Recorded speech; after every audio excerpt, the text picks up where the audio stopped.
Good morning. Welcome to Monday Morning Coffee with Melissa. I'm your host, Melissa. Cheers. If you ever want like a gourmet cup of coffee, first of all, I'll make AeroPress or pour over, and I still want to do a Monday morning coffee on how to make a great cup of coffee. But if you, a lot of it has to do with the beans, the quality of beans. We like getting beans from like local coffee roasters, but like the micro roasters, you know, the ones that, yeah, you could buy them in like grocery stores. But like Groundworks is one. There's another one down here based in LA, Verve. Anyways, there's tons of them. But if you want to kind of like ease into it, Trader Joe's has a lot. They occasionally will have like an organic small lot bag of beans for like $8.99, which is like half the price of what we pay, almost half the price of what we pay at like 507, our local coffee shop. We buy their beans sometimes. So if you want to just kind of ease into it a little bit and try them out, all the roasts will be different. Of course, the beans, every single bean will taste different, but it's a great, affordable way to kind of dip your toes in a little bit with a little bit maybe gourmet cup of coffee. But I do know Trader Joe's, I'm a huge Trader Joe's fan. Their other coffees are really good as well. I'm not sure I've had a coffee bean from there where I was like, oh my gosh, this is disgusting, I'll never buy this again. So anyway, I just thought of that right now as I took a sip of this coffee, because this is beans from Mexico, from Trader Joe's. They're organic. And it's really good. It has a really great flavor. It's a light roast.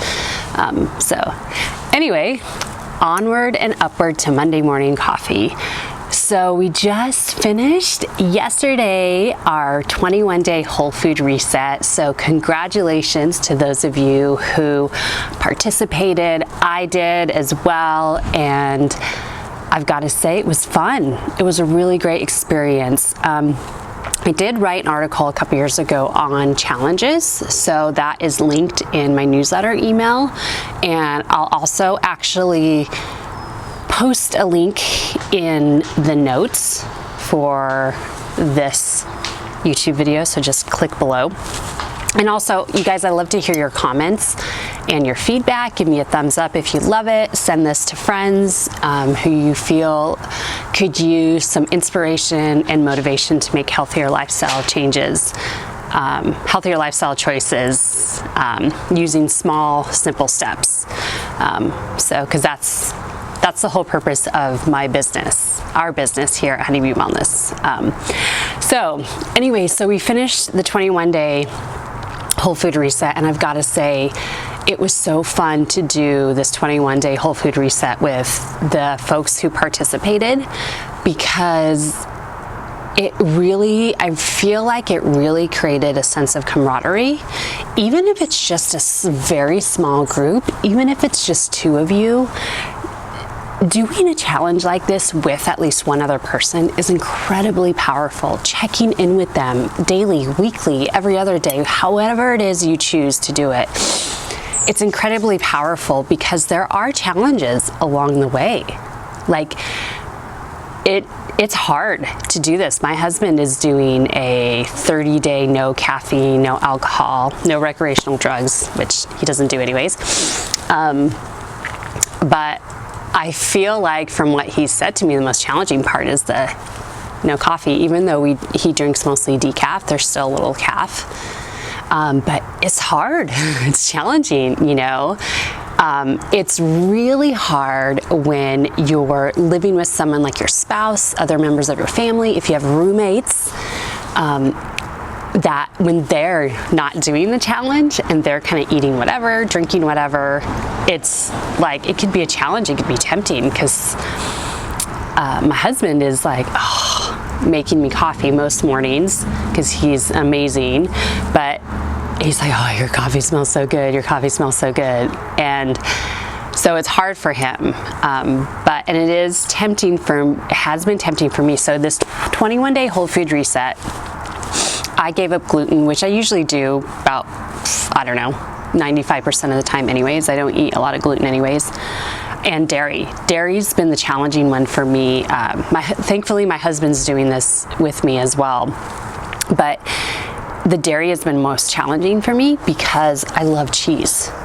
And that's what I've been craving. I found a really great almond milk plant-based yogurt, which is really good. It's a little expensive. So obviously it's pricier than even grass-fed. The grass-fed whole milk yogurt I used to buy at Trader Joe's.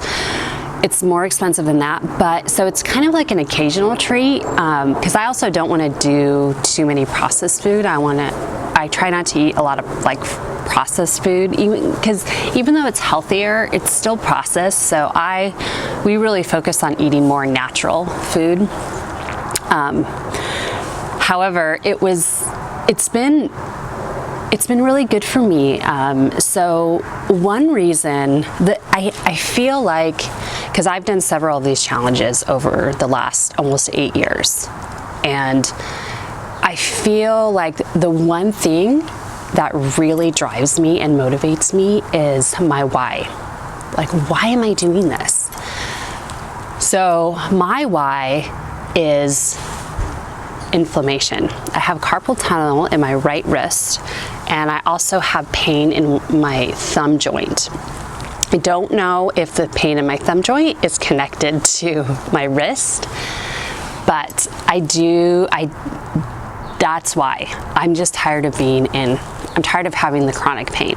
It's so incredibly frustrating. When I gave up gluten about 2 or 3 years ago for like 3 months, it totally went away after like a month or 4 to 6 weeks. It totally went away. I had no pain. I was able to do push-ups, pull-ups, a whole full upper body workout and have no pain. That's where I get a lot of pain. It's not just, doing everyday tasks, but it's like doing the push-ups and pull-ups and doing plank. And also I was painting over the weekend.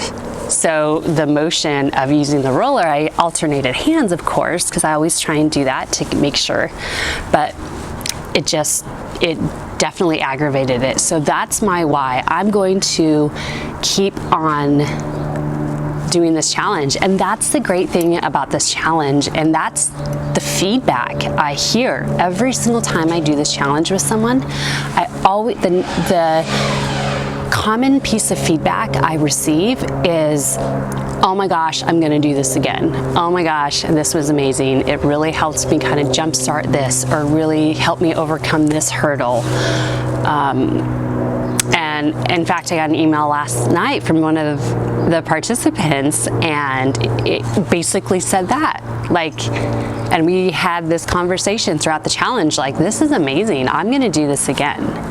And so anyways, thank you again to everyone who participated. I'm so excited that I got to do this with you and share this experience with some new people.